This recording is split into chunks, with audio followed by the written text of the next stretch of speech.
चोलिया के ए राजा आई कोस दी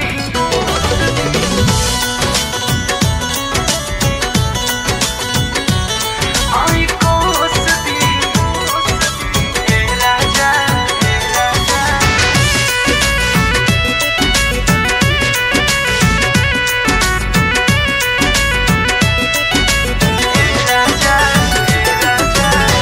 पेन्हे में राजा दुख होता कैसन ले अइला चूक होता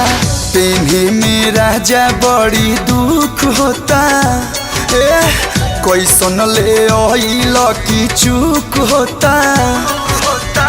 भूख नहीं हवे कि अपने से फांसी दया के कोसी राजा जी चोलिया के रसी आई कोस दी राजा जी चोलिया के रसी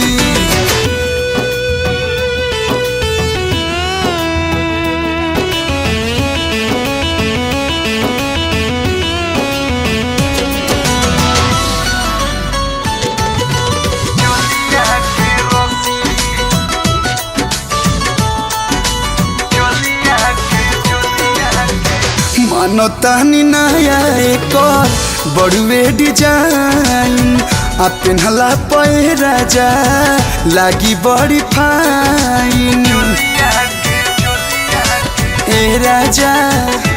हाँ मानतानी नया एक बड़ुए डिजाइन आ पेन्हला पे हो राजा लागी बड़ी फाइन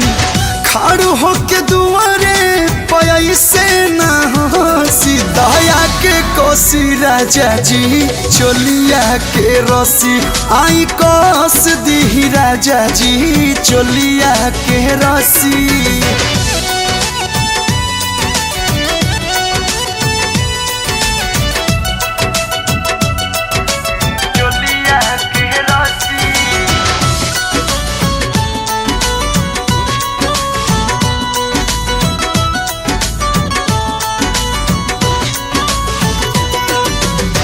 कलू जी कलेस होता